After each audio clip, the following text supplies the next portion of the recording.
Good morning, students. Today we will read chapter, you may say poem, Geography lesson.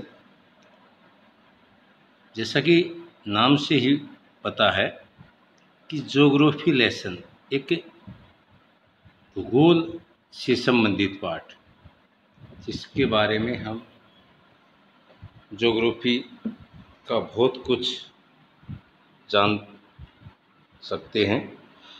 Can you imagine what your city would look like if you saw it from 10,000 feet above the ground?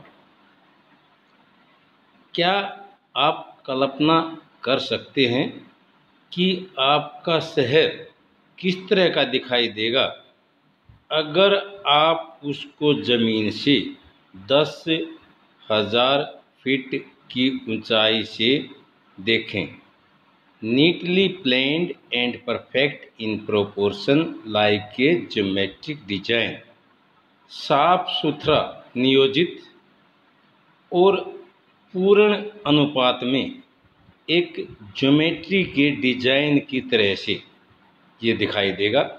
It would strike you, और आपको ऐसा लगेगा you are something very different from, कि आप कुछ अलग हैं किससे, from what is actually is, कि वास्तविकता से आप कुछ ऐसे दिखाई देंगे कि कुछ वास्तविकता से अलग है. Is while you are in a thick of it, जब आप इसके संपर्क में आएंगे, जब आप इसमें इन्वॉल्व होंगे. Here is a poet description of just such a view of the city and some question that come to his mind. यहाँ पे एक कवि का डिस्क्रिप्शन है, एक व्याख्या है कि किस तरह से उसने एक शहर का जो नज़ारा बताया है. एंड सम क्वेश्चन, और कुछ person that come to his mind, और जब उसने ये शहर का नज़ारा बताया है तो उसके दिमाग के अंदर कुछ पर्सन आते हैं, और वे पर्सन कौन कौन से हैं हम इस पोएम के अंदर पढ़ेंगे, रीड करेंगे. when the jet sprang into the sky, जब जेट जो है, जब जो विमान है, जो जहाज है, जब आकाश के अंदर गया, इट वाज क्लियर, ये स्पष्ट था, why the city had developed, कि जो शहर हैं वे क्यों विकसित हुए, and the way it had, इस तरीके से, जिस तरह से शहरों को विकसित किया गया है. तो जब हम 10,000 फीट की ऊंचाई से ऊपर से देखते हैं तो हमें ये पता लगेगा कि वे शहर इस तरह से विकसित क्यों हुए. Seeing it scale 6 inches to the mile, जब इसकी स्केल देखते हैं तो 6 इंच एक माइल को दिखाती है. There seemed an inevitably about what on ground had looked a hazard. There seemed an inevitably, वो सब कुछ ऐसा दिखाई देता है कि जैसे कि हम उसको टाल नहीं सकते, हम उसको अवॉइड नहीं कर सकते हैं. About what on ground had looked haphazard, कि किस तरह से वो ज़मीन से अनप्लान्ड दिखाई देता है. अनियोजित ज़मीन से जब दिखता है तो हम उन सब बातों को अवॉइड नहीं कर सकते. अनप्लान्ड एंड विदाउट स्टाइल, उसका जो डेवलप्ड करने का जो तरीका है वो अनप्लान्ड है, एंड विदाउट स्टाइल, और बिना किसी स्टाइल का है. When the jet spring into the sky, जब आकाश के अंदर जेट जाता है. When the jet reach 10,000 feet, जब जेट जो 10,000 फीट की ऊंचाई पर पहुंचता है. It was clear why the country had sited cities where the river ran and why the valleys were populated.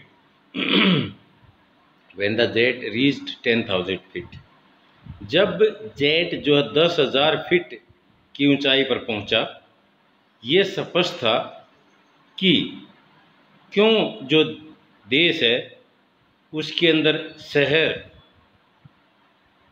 विकसित हुए थे, वेयर द रिवर रेन, जहाँ पे नदियाँ बहती थी, and why the valleys were populated, और क्यों थी नदियाँ जनसंख्या से ओतप्रोत कह लीजिए, या जनसंख्या इतनी ज़्यादा घाटियों में क्यों थी। द लॉजिक ऑफ जोग्राफी, जो जोग्राफी का जो लॉजिक है, भूगोल का जो तर्क है, वो क्या है, that land and water attracted man, कि ज़मीन और पानी ने मनुष्य को आकर्षित किया था। वाज क्लियरली डेलिनिएटेड, ये स्पष्ट रूप से इसकी व्याख्या की गई। When the jet reach 10,000 feet, जब जो जेट जो था वो 10,000 फीट की ऊंचाई पर गया। When the jet rose 6 miles high, जब जेट जो था 6 मील की ऊंचाई पर गया। इट वाज क्लियर, ये स्पष्ट था, द अर्थ वाज राउंड, कि जो पृथ्वी थी वो गोल थी, and that it had more सी, और इसके अंदर बहुत ज़्यादा समुंदर थे, देन लैंड, पृथ्वी की अपेक्षा। But it was difficult to understand, लेकिन ये समझना बड़ा कठिन था, that the man on the earth found causes of hate each other, कि आदमी को पृथ्वी के ऊपर एक दूसरे से नफरत करने का कारण पाएगा, कि आदमी ही कारण था एक दूसरे से नफरत करने का। भाई, एक इंसान से दूसरे इंसान के साथ नफरत करने का कारण किसे पाया गया, इंसान को पाया गया। To build wall across the cities, शहर के चारों तरफ उसने दीवार बनाई, and to kill from that height, और उस ऊंचाई से उसने आदमियों को वह मारता है। It was not clear why, ये स्पष्ट नहीं उसका कि वह आदमियों को क्यों मारता था, किस कारण से वह एक दूसरे से नफरत करता था। तो स्टूडेंट्स, इसका जो पोएम ज्योग्राफी लेसन है, इसका जो राइटर है जुल्फिकार घोष है। आपने पोएम को ध्यान से रीड करना है। Okay, thank you.